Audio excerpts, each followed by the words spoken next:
Jagatsinghpur municipality तीनोटी जनबहुल स्थान में दीर्घमास हेब खरादिने शोषिला पथिक मानकर पीवा पानी समस्या थिबा बेले जगतसिंहपुर विधायकों निकट में अभियोग होता। विधायक अमरेन्द्र दास कथा देते अति शीघ्र समस्या समाधान हेब बोली सेथिपाई विधायक अमरेन्द्र दास पीएचडी विभाग सहित आलोचना करी जगतसिंहपुर 14 नंबर वार्ड शोभनाथ हाट निकट जनबहुल स्थान में स्थानीय बसस्टाण्ड निकट में सरकारी उच्च विद्यालय सम्मुखें तीनोटी स्थान में प्रथम पर्यायर थंडा पानीय जल सेवा केन्द्र निर्माण थंडा पानीय जल सेवा केन्द्र शुभ उद्घाटन होगा सहित वृक्षरोपण कर 17 नंबर वार्ड बसस्टाण्ड निकट प्रतिदिन हजार हजार लोकों समागम सेठारे स्थानीय काउंसिलर एवं विधायक एवं म्युनिसिपालिटी अध्यक्ष अर्चना सिंह द्वारा थंडा पानीय जल सेवा केन्द्र शुभ उद्घाटन कर स्थानीय बड़बजारी सरकार उच्च विद्यालय एसके एकाडेमी सम्मुखें एक थंडा पानीय जल सेवा केन्द्र स्थानीय काउंसिलर एवं विधायक एवं म्युनिसिपालिटी अध्यक्ष द्वारा उद्घाटन होगा सहित समस्त तीनोटी स्थान में विधायक एवं म्युनिसिपालिटी अध्यक्ष कर कमल में वृक्षरोपण कर आसतु थंडा पानीय जल सेवा को नहीं लोके कौन कहते शुणा। गुलाम अली खान काउंसिलर 7 नंबर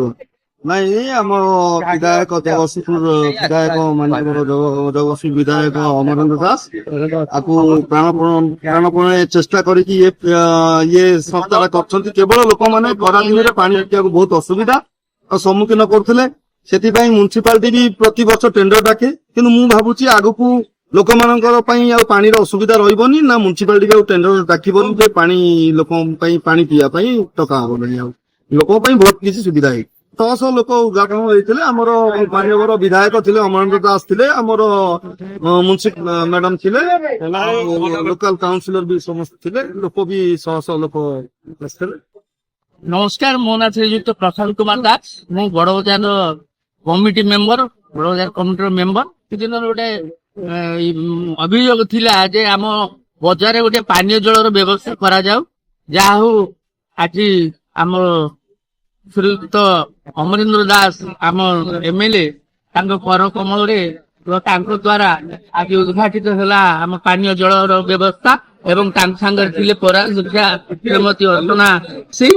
जाहु से बहुत बहुत धन्यवाद आम बजार तरफ आम वार्ड तरफ से जो साहाय्य आमको कर प्रति अति खुशी आमर सहानुभूति व्यक्त करूँ कारण आम स्कूल टा सामना पे जेडी अच्छी सबू बस आसे एटी रहे बहुत लोक समागम एटी अच्छी से आसती बसती ठिया टे पानी व्यस्त हुए पानी पीवाई तेणुकर पानी मिलवा किणिकी पानी पीवा समस्त समागम तेणुक आम अनुरोध करूँ बारंबार जे पानी जलर गोटे व्यवस्था ये करा जाऊ तेणु आज बहुत आनंद आ खुशी आम एमएलए बहुत खुशी आम पौराध्यक्ष बहुत खुशी जहाँ ये आशीर्वाद आज आमर गोटे जल पानी जल व्यवस्था उद्घाटन होगा आम समस्ते आनंद आ खुशी बहुत बहुत धन्यवाद बहुत बहुत धन्यवाद। मो ना ज्योतिर्मय महांती आम 14 नंबर वार्ड आम लोक मैंने जाऊले ये जो पानी शोष खरा दिने पानी पीवा असुविधा होता पानी जो नाहीगला जो आकड़े नाहीगला से लोक मैंने बहुत उपकृत हे विधायक अमरेन्द्र दास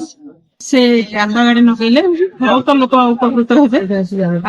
समस्त शोष भी ये जहाँ शोष कर बाप मैंने पानी पीकरी